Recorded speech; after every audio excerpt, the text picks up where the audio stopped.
Hi, everyone. Welcome to Value and Vibes with Rivelle. I'm your host, Shana Rivelle. And on my show, we talk about so much of people in different careers, arts, entertainment, and so much more, and how could financial professionals like myself help many of these persons within their career spaces make better decisions and help them even empower themselves, financially speaking. So, without more further ado, I would love to introduce my second guest on the show, No Match. Thank you so much for coming onto the show, and please introduce yourself to us. Well, my real name is Joshua, but my artist name is No Match, and I'm a singer, songwriter, a rapper, and a businessman in Toronto. Okay, good. Okay, so could you please elaborate more on what your business is, if it intersects within your entertainment space or not? Could you give more insight? Yeah, the entertainment space, everything from live shows to we do music. We're like a record label as well, and trying to branch out into comedy right now too. Oh, branch out into comedy. So, in terms of branching out into comedy, are you branching out in terms of supporting the comedians? Are you supporting their sets? Are you part of the tech crew? Like, what exactly are you branching out into comedy? Supporting comedians, creating a space where comedians can come together and share their jokes and creating a community. Okay, so within this community that you're creating, it's a holistic space, maybe where they could get support, they could get maybe financial support, they could get mentorship, how to approach maybe business aspects. Is that what it is? Is it a whole holistic space for them? Yes. Oh, okay, okay, great. So, based on you being, like you said, your name is No Match. Could you Yeah. please give us some insight, maybe a little archives of what brought you to being No Match today? About 11, 12 years ago, I was at my friend's place and he was just in his basement just making instrumentals. And I was just sitting there watching him one day, and then um he played this one beat and they're like, yo, like, you want to get on this beat? And I was just sitting there like, oh man, like, okay. And I started writing to this beat that he made. And then I started recording right there in his basement. And once we finished recording, we were looking to see if there was if there was anything similar to the name that we were trying to look for. And there was, and then it said no matches. And then we were like, no match. and and that was it. That was how we settled on a an artist name. And I embraced it as well because I'm different. I am very unique. Um, I can't really categorize myself like as being like another artist. It's just like my own style and flavor because I take from so many different genres of music and I listen to every genre of music. I'm influenced by every genre of music. So it's like, I don't think I'm like anybody. So I like just embracing that uniqueness, and it's just a perfect name for me. Okay, so I see it's almost like something that wasn't found for you became like a pun and play on words, and it just so happens to match who you are as an artist. No lines, no box, just free flow, and that just perfectly fell within your music identity or your creative or artist identity. Yes, exactly. Yeah. Okay, so I mean, I must say I did my bit of homework on you, and I've seen that from very young, you've been inspired by this, not for as a sense of joy, but from very young you wanted to pursue this further and take it a bit more serious. Correct me if I'm wrong. So could you elaborate more on that? Is this something that you love from since a child? Was it something that caught your attention a little bit later on? Like, can you give us a bit more about that? Yes, I was always inspired by music.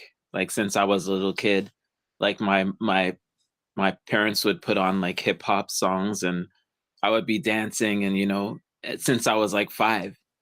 And I just loved it. And my sisters are much older than me, and they would always be playing hip hop and R&B around the house, and I was just so thrilled by it, and it always just was a part of my life. And I grew up, watching the music videos and all of the stars, and I was just so inspired. I didn't think I wanted to be in it at the point, but I just knew that it made me happy. It made me feel good inside.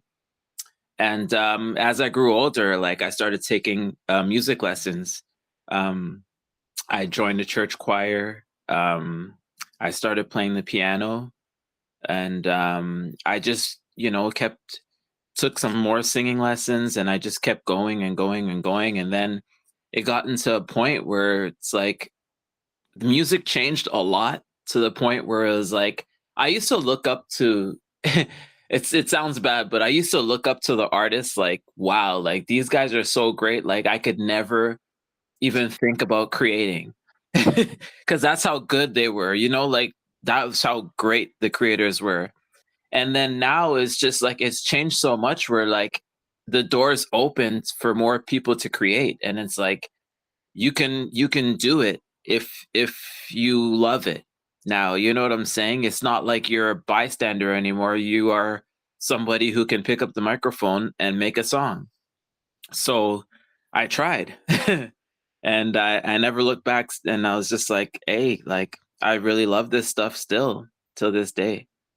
Oh, so it's almost as if from childhood to now, your thing is that any aspect I could be, or any aspect I could be in it, because you loved it so much, made you feel so good. And then, like you said, the physical aspect of creating vocally and being involved, with maturity, that sometimes happens to us in maturity. Whatever we love from a child and it stays with us, as we mature, we take a different interest and we start to invest, whether it's our time, our money, our effort, our patience, our parents' patience. It's a lot.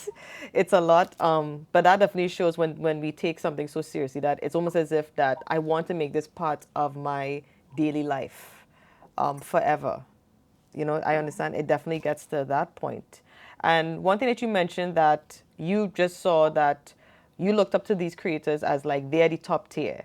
And now you just feel as if there's a different space, different landscape, obviously, where creators, artists, and stuff could. Now, of course, we are not saying long ago that couldn't happen, because people thought Prince was a weirdo. Prince is like, I'm just doing my own thing. Jimi Hendrix is like, I'm doing my own thing. Cardinal Official was like, yeah, I know I'm Jamaican. I know you don't hear about hip hop and R&B from Toronto, but we have our own flex. We have our own thing. So I agree. They definitely did their own thing. But as you said, it seems to me it's a very different space, because time evolves, right? Time evolves. Um, so based on that, many artists, of course, diversifying in the fields, like you said, comedy, entertainment, shows, etc., diversify themselves. Of course, your intentions usually are to diversify your income in entertainment as well too, right? We definitely know that. Would you say that expanding in that way has given you opportunities, maybe to diversify your income? Yeah, it definitely gives you more options. A lot of people, when they do what they do, they just focus on one lane, and that's very hard for business. It's like the more that you can offer somebody is the better, because maybe one thing that you're offering, people may not want. Like maybe you're doing a certain genre of music that is just not working for you, or it's not something that people want to hear from you. And then it's like, if you would have tried something different, you give people a different side to you, people will be like, wow. So it's like, I find, as a business person, you should always offer many different things. Like, I never thought, for example, that I would ever be doing live shows. I was just trying to get on to shows, just trying to be involved, just trying to pick on any stage. And then I realized something in the process, that these stages, somebody controls these stages, and somebody can say, if I want you on this stage, you're going to be on this stage. As opposed to like me just opening my own stage and saying, hey, anybody who wants to get on this stage can get on this stage. There's no rules. There's no gatekeeping. There is no I feel this certain way about you, so I don't want you to be here, or I don't want, you know what I mean? Like, I control the situation, and I wanted to control the situation. I'm like, I'm no match. Like, Controlling the narrative. yeah, I want to control the narrative. I do not want to bow down to somebody's standards or way of living to be able to get onto that stage. And a lot of the times in the music industry, it's like that. It's like, if you don't do XYZ, you're not performing, you know? And I don't think that's fair to artists. I mean, I feel like artists should be open to express themselves however they want, you know? And, you know, a lot of times in the business, artists are, they're taking away their freedom of expression to, in order to get onto that stage, in order to talk to that audience, you know? And I experienced that a lot throughout my time doing music. Like, a lot of people shut me off stages, and I thought, oh man, like, this is a bummer. And I was so upset and I was just angry. But then I was like, I can do this. I could do it myself. You know, like, what's to stop you from getting a microphone and a DJ and making your own space, you know? Okay, that puts a lot into context because, as you said, you have diversified yourself, and you believe that artists, of course, regardless of their medium, yours just happens to be singing, producing, and providing entertainment support, base support. As you said, that artists should diversify themselves as well, diversify your income, providing more opportunities. And we know that in this life, there's pros and cons. Whatever job you have, there's a pro and con to it. And of course, it's how you deal with the cons and how you deal with the pros. So, in terms of diversifying your income, would you say that there are challenges to that as well? Because many artists do have their day jobs, do keep their permanent jobs, and sometimes they have to keep those to sustain the other. So, like for me as a mortgage agent, some people didn't know and some people knew. I've been a visual artist for 16 years, and I've been in the Pan-Africanist space regarding academia. That's actually how I remember we initially met when Love, when Love a Child Social Club was still around, and I remember that great engagement that we had, and with so many others. There were so many amazing people who we met that day, of all industries. Some of which were artists, entertainers for soca, for dancehall, for R&B. Some of those were the tech persons. There were so much of persons contributed towards the space, but some of them had to keep their day job before they made that shift. So for you, do you think that is something that artists have to keep in mind? Like, does it relate to you? Do you have a day job to support what you're doing? You know? Absolutely. I feel like every artist should have a day job. And artists are gonna fight me down. They're gonna be very upset. They're gonna be like, I wanna do art. And it's like, listen, man, I wanna keep it 100 with every artist out there. There is no way you're creating 24/7. There is no artist who's creating 24/7. Okay, maybe you'll be creating for a few hours, and then for the rest of the day, what are you doing? You know, I know artists who have jobs and I know artists that don't have jobs. And I'll be honest with you, the artists that don't have jobs that I know, they're not doing anything special with their 24 hours that they're saying. You know, they could have a job. Like, they could be working. You know what I'm saying? You're just like, look, you can have an income and not be starving and struggling to pay for this thing that you want to do, you Mm. know. And nobody is free. Nobody. You go to the studio, the engineer needs to get paid. You go to the producer needs to get paid. You go to market, the marketer wants to get paid. Anywhere you go, somebody wants to get paid. And I've seen artists struggle so much. They're saying they're starving artists and help me out, but I'm like, look, like, if you really want this thing, you're gonna be willing to do anything to get there. That means work a 9 to 5. That means roll up your sleeves, do what you got to do to put money into that area. And I've never understood that with a lot of my friends who are artists. Like, a lot of them, they don't want to have that 9 to 5, and it's really bad. You know, their living situation's bad. And I'm just like, look, like, if you would just do that, you wouldn't have to do this. You know what I'm saying? If you would just do that, if you would just clock in there, you wouldn't have to go in Mm. the streets and do XYZ. and especially for women, like, oh man, this industry's so tough on women. It's so dark and Please, I tough. would love to just, could you just please repeat that? I would just love you to just repeat that one line you just said. This industry is so dark and tough on women, because a lot of women, they come into the industry and they're very vulnerable. I mean, the industry takes advantage of vulnerable people altogether, but women especially, like, I know women that have been, I don't know if I'll try to keep this as clean as possible, but like they've been giving up themselves for an opportunity to sign with the record deal, just to sign on and just to make it. And they've been giving up themselves for so long, just with that little hope that, one day, I'm going to get like Beyonce, I'm going to be on that stage. And they have been failing every time, and it's so sad. And I've seen it time after time again. And it's just like, it's the dark industry. They will prey on your body. They're going to prey on your pockets. They're going to prey on everything that they can to get the best out of you. And, at the end of the tunnel, there is no light. There's no light at the end of the tunnel. And, people just they have to see that and understand it. But it's hard for people to understand that and to see it who don't have anything. Mm. So that's a thing in itself. Well, I mean, one thing I could definitely understand, like you said, you have your day job that you still keep, that still sustains you, that still takes care of your home, and it seems as if you are taking a responsible approach.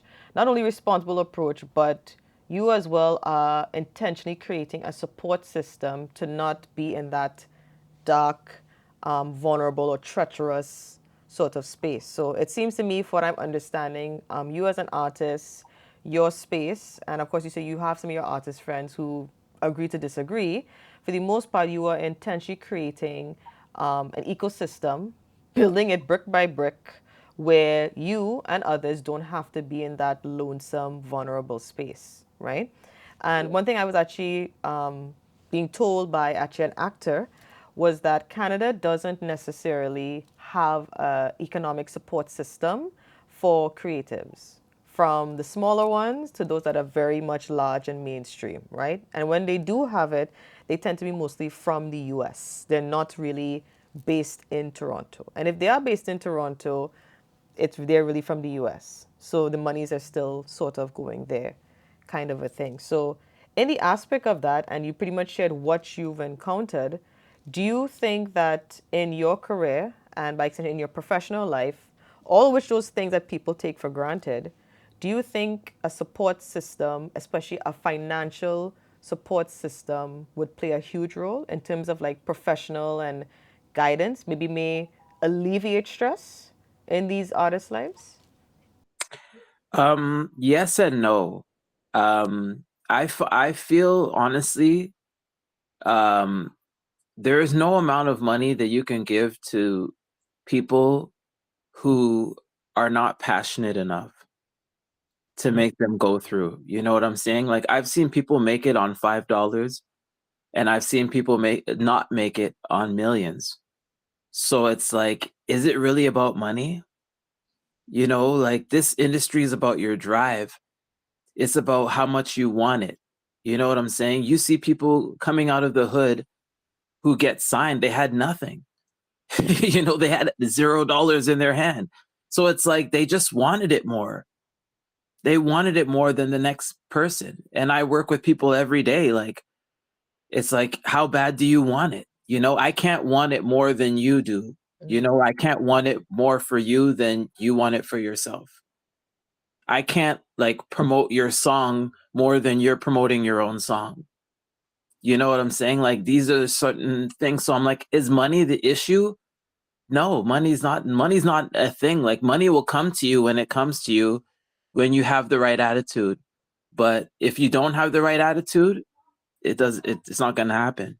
So what you're saying is that financial professionals like myself that are diverse from mortgages, debt consolidation, refinance, renew, all of these different things. You're more or less saying that people like myself can only be effective in their lives if they see the need to do the work themselves.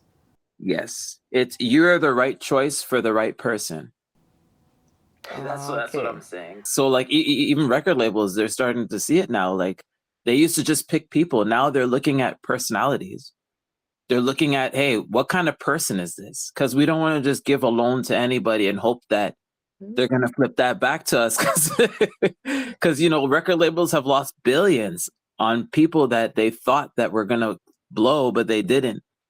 So, they're starting to see, hey, we're gonna look at your personality. We're gonna look at your how you view life. Like your how durable are you? Like, are you gonna just give up because it's not working for you today?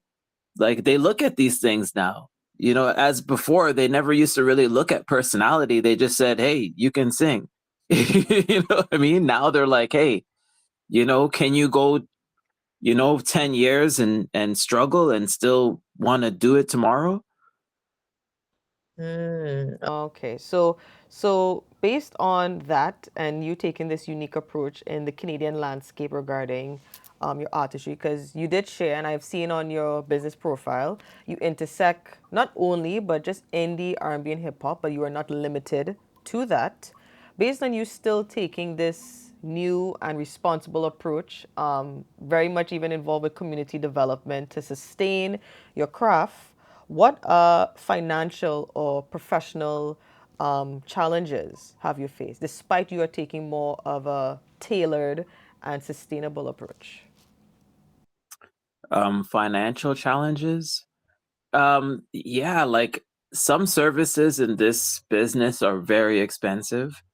Some people are just very expensive, but they'll give you a great product. It's just not going to come easy. So like if you wanted like really good quality of like a mix of your song, if you want a really good quality instrumental, you know what I mean? You're going to have to pay a good price, and like if you want to get a beat from somebody who's popular, who has their name out there, who has proven themselves in the business, like you're going to have to fork out a lot of money. So like those are the things that you'll run into. Like you pick and choose your battles, but the more you go into the industry with people who are established, is the more you'll have to pay. So Okay. that's your choice. Where you want to go, where you want to take it. Okay, so that's one of the things that you have personally faced.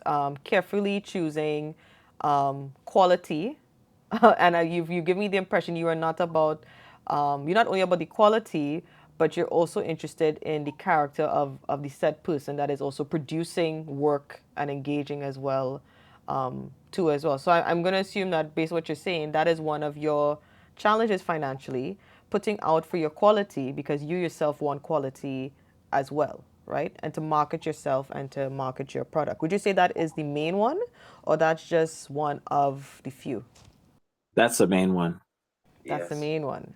Mhm. Okay, and understand too as well that you also have your own in-house studio as well, where you also do and you do your own cooking in the lab and you do your own things and stuff like that. Has that played a role in dealing with your financial aspect? Like, for example, let's say you are working on your things at home and you're crafting your things, your sounds, your different things, but at the same time, too, you may sometimes want to intersect with other producers who may be more experienced or a little bit more diverse or have a larger repertoire. Has like being at home and creating your studio, making that investment, has that played a huge role in the finances? Or would you say it was almost the same? Um, it has played a huge role in the finances. I mean, I love being in the comfort of my home because I have time and I have like the space. So it's like time and space means so much in this industry. When you have the time to sit down and you can re-record that thing that you thought that you didn't get right, and you can re-record it again and re-record it again, and no one's like, yo, hurry up, or or no one's But like, it's yo, taking too long. your time's up, like and But suck a little mint and honey and then get your voice yeah, right. because like you when you get into the studio, it's business. Like they're looking at their clock, and you have to hit that note before the clock runs out. You know what I'm saying? And that's pressure. And I don't like that pressure all the time. I mean, sometimes I'm prepared for it, but sometimes, like, maybe you had a long week and you're not prepared for it. So it's like I like having my own studio just to say, like, I can reflect on something. I can go into the studio comfortably, and it's not like a gun's pointed in my head and I have to perform, you know? And I've actually recorded some great songs in my house because I had time. I had time to just to let my feelings out, and you know what I mean? Like, I feel like going to a studio can be artificial sometimes because, like, you have to get your feelings to a certain place, and you have to, like, it's almost like it's a lot like acting. You have to get to a certain place with your feelings and let it out, but it's like you're not in your own space, you're in a space, and it's so hard to, like, bleed those feelings out when you're in a place that you're not so comfortable. You're just, I'm just renting this space. It's not mine. I don't feel like I'm at home, but I have to put on a show. I have to get in front of this microphone, and I have to let everybody feel what I'm feeling right now. So, like, yeah, it's it's pretty interesting. It's pretty interesting, like, home recording versus going to a studio, but it does save you money, but at the same time you do want to be around people who can give you ideas. So it's like you may want to, put that extra money and just go to a studio where someone can actually give you pointers, and like, you put minds together, like, they can help you make a really great song. Because a lot of people can help you hear things that you don't hear, help you see things that you don't see, and elevate your song. So, like, I've been in the studios with like 10 people, and I was like, yo, they really, like, all chipped in, and we made great songs. Because it's like you have different perspectives, and it's like when you make a song by yourself, you only see it your way, but when everybody comes together, it's like a group making that song, and it's just beautiful. Okay, so for you so your thing is that while you do financially benefit and it does alleviate the cost, and I'm going to make a sensible guess that it of course that's going to alleviate stress.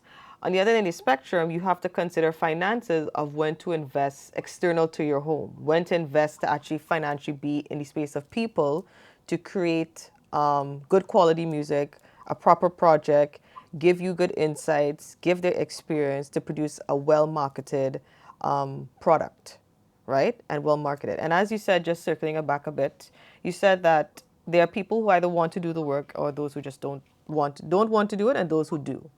So for those that do and they're actually willing to make the effort, invest in their craft, their time, especially in their finances, and really, as you said, they want to actually invest in their home, learn how to mitigate these finances responsibly, how do you think financial professionals like myself could be of service to those people? Because, like I've shared with many people, artists and people who are not artists, you cannot treat the same, right? The artist who has a home or wants to invest in real estate, the first thing I think to my mind is your basement, the multi-purpose space. It's the studio, it's the modeling space. You might even shoot visuals for your YouTube videos, teasers before your actual music videos. It's a very much multi-purpose space that's going to be used. Whereas a regular realtor may not think about that. It may seem as just flimsy and it's not really of any relevance, right? So for persons like myself who are financial professionals, very much open to helping persons in the field because we understand their incomes are not the cliche traditional ones. How do you think ways I could be of benefit to them and help them in the most effective way, financially speaking? Yeah, I mean, like, a lot of people they don't have funds to actually go to the studio, and like as much as they would like to, like maybe they'd be able to do it like once in a while. So I'm like, if for those people, if you're able to help them financially to cover like studio costs, you know what I'm saying? That would work wonders for them.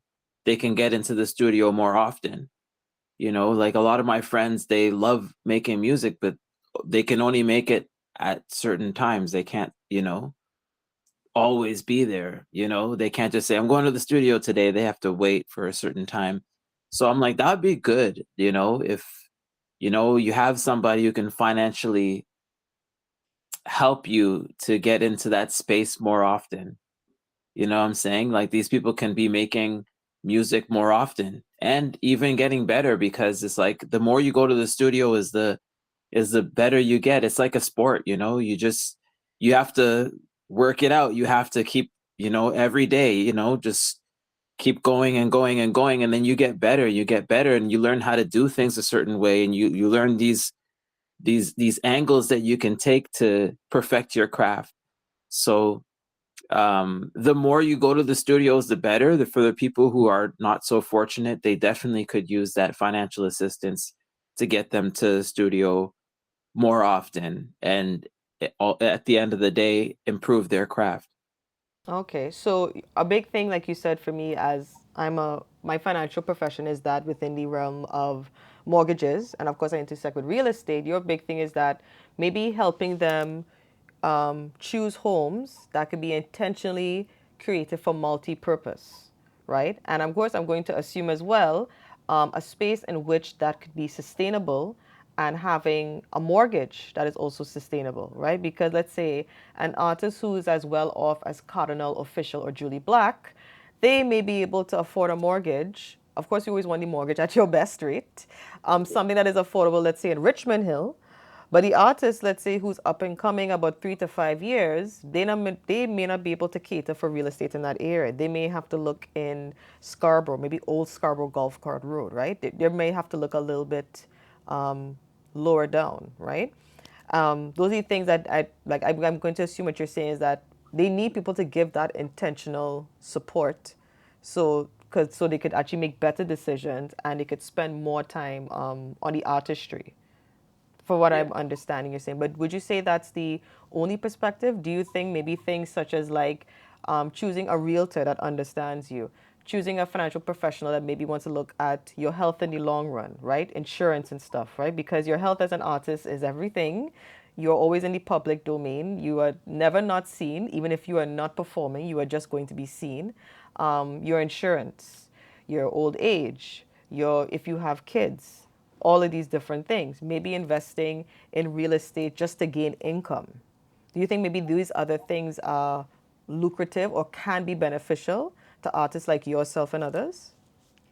Yeah, yeah, absolutely. Okay.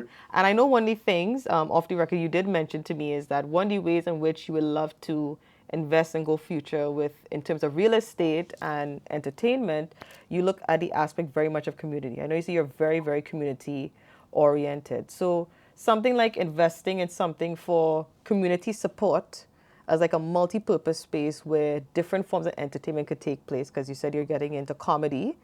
Do you think that is something like you would want to do like in the future, maybe like 5 to 7 years from now? Yeah, yeah. That's the goal. I'm trying to just create those spaces, like where we can all come together, and I feel like in Toronto, um, we need more of those small venues that we could just come in there, and something that's affordable, that we can come in there, we can do shows, we can gather, and just Toronto is like, you either have like well, you do have your small spaces, but there's not as many small spaces as there are large spaces. But the Okay. large spaces are super expensive. And like for artists who are just starting out, they're going to need a small space. They're going to need a lot more small spaces.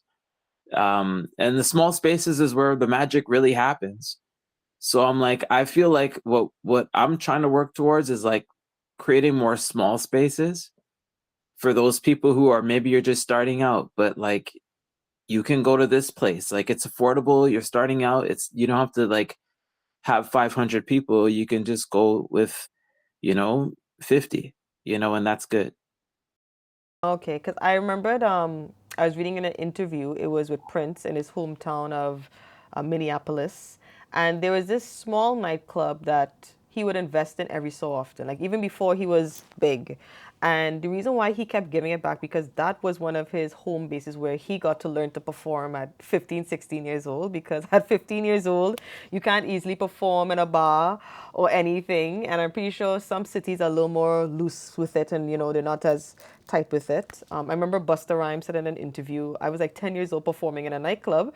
We weren't supposed to be doing that. But the owner was like, here's what, you kids perform, dance, have fun, either you head to the back of the bar or you go home because you really shouldn't be here. But I understand what you mean. Those smaller spaces create experiences to get your foot off the ground. So you're saying in terms of real estate, that is something you would love to have in future, where maybe we could provide a platform and this multi-purpose space, of course, with the investments or payments of events and shows, etc., go back into the real estate. And of course, that will alleviate stress, right? It's just like when people have investment properties, they get tenants, they're not paying the mortgage or anything directly. It's paying itself, and people get to build equity, or the person gets to build equity, and it's a win-win. It's a win-win type of situation, more or less, Yeah. kind of a thing. So if you were going to invest in that, based on what you have seen, how you're growing your entertainment company, because you are very diverse, what's an area you think would be really good for youth or novice or beginners to get their footstone? Like what's an area you'll be like, yeah, this could actually work, and I would like to even get like a financial person to tell me this might work and this area could be curated as best. Like, what's the area that you think would be really, really good if you're going to invest? Well, as you said, you would 5 to 7 years from now. Like areas in terms of neighborhood or A neighborhood or location, like which do you think is really, really good? I like Regent Park. I Okay. like that area. I feel like there's a lot of people there who are they need they need community. So like I would love to have like a community, a little place in Regent Park where people can drop in and they you can have a studio there, they record, and then at the same time we have a little spot where we can have events, and we do shows there. We have comedy sessions there. That'd be really cool. Um, Scarborough too. Scarborough would be really great. Same thing as Regent Park. Like a lot of the kids here, they just need some sort of community, something to do. Mm. After school. You know, here I'm gonna go drop by this studio or whatever. Like we need more like it's funny you said that. We do need more child friendly spaces, you know what I'm saying? Like there's nothing saying that a kid can't go and record at the studio. The studio just has to be a clean, safe place. You know what I mean?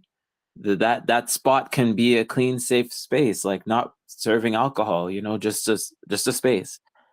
Why can't we have more of that? We're always thinking about how we can make money back, but we don't think about how we can just give. I like that because it reminded me how Teddy Riley was like 11 years old and producers wanted to like grab and be like, you're 10, 11 years old. But I know he also said his mother was not playing any games because his mother's like, just because we're poor and my son is, talented at 11 years old, you're not going to get it twisted. You know what I mean? Don't get it twisted.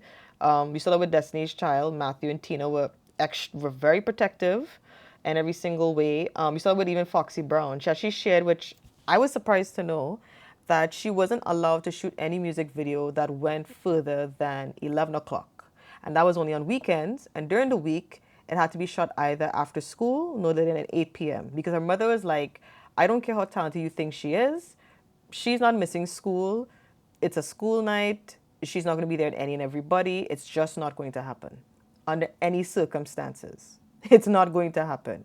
So I like how you said that your investment for real estate, not only for you to benefit, because real estate, of course, we all want to benefit. We all have groceries to buy, in a manner of speaking. But you're saying is that you're looking on the broader spectrum, how everybody could benefit financially, and it could curate safe spaces for kids to express themselves, keep them out of trouble, all of these different things. And, we grow from there, and we grow from there. So based on that and all these wonderful things you shared with me, lastly, do you think that if financial professionals like myself maybe took the time to speak with you and understood those visions, like because you are always willing to do the work, and you said people who are willing to do the work, do you think that if persons like myself work together with people like you, we can make changes in your personal financial life so you can meet these goals? Yeah, absolutely. Yeah.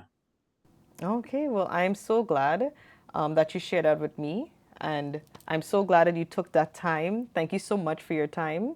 You have done so much of work. You have worked really hard. I've been seeing your growth from since then to now. And it's truly a pleasure to have you on my show.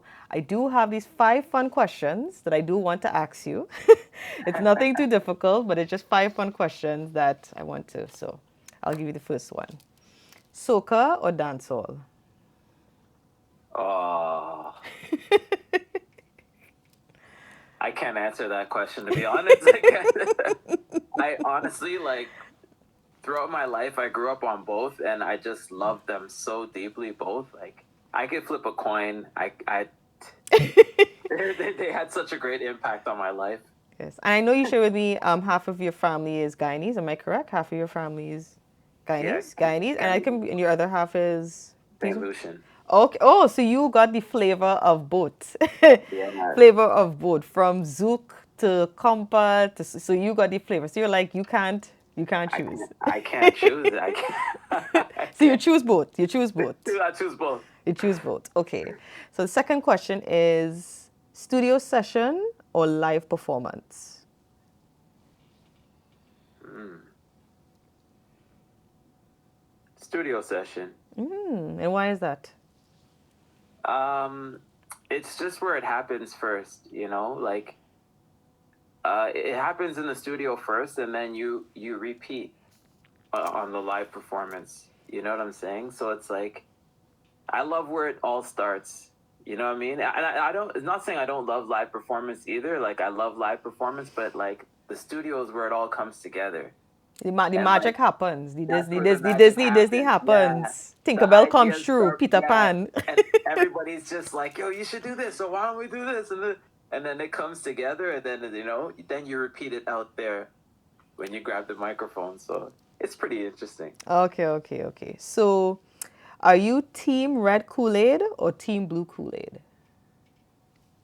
Mm, blue Kool Aid. Yeah, I think blue. I personally, I like blue. In my teens, it was red, and then I kind of shifted back to blue. I know it's been a very personal debate on social media, so I just had to ask you if you were team red or if you were team blue. So, Instagram and TikTok has apparently said if you are team blue, you are laid back and responsible. So they have said. So they have said. The next question is recording at home or recording in another country? Ooh, wow. I've done both. Um, I feel really comfortable recording at home. Okay. I like that a lot. And we could say made in Canada, you know? This song was made in Canada. So you prefer recording at home? Yeah. Recording at home. I guess maybe that's where, do you think like that's where your juices, your vibe, your spirit just comes out recording at Yeah. home? And like when you're in a place that you're familiar, like it does make you feel more confident instead of just walking into a place that you never been before, you know, maybe they speak a different language, maybe, maybe there's something different. Like you as an artist, you want to be as comfortable as you possibly can feel walking into the studio, and as much as you're in a place that's strange, you kind of want to make that your home. But like it's the best when you don't have to make it your home, it actually is your home. Oh, okay. So you're saying, so for you, recording and being in that safe space in that nest, home is where it is, and if you want to enjoy other cultures, you just travel and enjoy other cultures, more or Yes. less, more or less, more or less. Okay, that makes sense because I mean, don't get me wrong. I saw your social media. I see you went a little Montreal. I see you went a little Calgary. I see you went a little. So I'm like, yeah, I see it. Like, so I have to ask that question. Did you prefer at home or whatever? Because you seem Montreal very was hard too. diverse. Like Montreal was Montreal was hard because like I was in a studio I never been to before, and like I worked with an engineer I never met before, and I was just like I felt so. It took a long time for me to settle in. Oh, so you have to dot your I's and cross your T's. Yeah, you know what I mean. And when you work with new people in a new setting and everything's new, you're just like, oh, you're like kind of nervous, and then you have to come down to like You have to kind of give shake that, it off. yeah, to give that performance, you know. Okay, okay. So my last question is pineapple or watermelon? The Give it a hand. pineapple, but it has to be sweet. It has to be that sweet pineapple. And Yeah. I'll choose pineapple. Okay, okay. Because my brokerage actually name is pineapple, so you're on my good turf. Hey, Yes, you make pineapple cake? yeah, no, honest. To be honest with you, I have never been a big fan of pineapple cake. I was never a big fan of the pineapple upside down cake. I think I more appreciated pineapple as a fruit in my teens and getting older, especially regarding chow. I think before that, for me, pineapple and pineapple tarts were like, yeah, if it's there, but it's not that important. No, but I agree. Sweet pineapple all the way. Sour pineapple, unless it's not chow, is just you don't need it. But thank you so much, No Match or Joshua. Thank you so much. Is there anything you would love to share with the viewers? Anything new projects you have up and coming? Please don't hesitate. Yeah, I'm working on a an album right now for next year. Okay. Um, it's a mix of a lot of things because, like I said, I'm inspired by a lot of genres. It's like a lot of gospel. Mm. I know I never thought I'd make gospel, but I got to a point in my life where it's just like, you can make gospel. Like, why not? Like I always thought like I wasn't good enough to make gospel, but I was like, I could try. So like I'm not, it's not gonna be like regular gospel, but it's gonna be an effort to create Mm. gospel my own way. And this was some touch of R&B and some pop. And yeah, like I'm super excited for this. I'd never done anything like this before, and I actually recorded one of the songs in Montreal. So that's gonna be pretty interesting how it turns Well, out. well, please don't hesitate to keep my viewers posted or keep me posted and anything that I could do to support you and your entertainment on a financial level, from your personal to your business. Please don't hesitate. But thank you so much. I wish you the best in your endeavors, and I look forward to seeing what you flourish and what you bloom with this new project and stuff. Thank you so much, and thank you to my viewers for tuning in. It was a pleasure having No Match, and I look forward to seeing where this goes. Take care, everyone. Thank you. Take care. Thank you to everyone for tuning in. Don't forget to subscribe to my channel, like, comment, share. Follow me on Instagram at Rivelle Mortgages, and show some love to No Match on social media. Thank you and take care.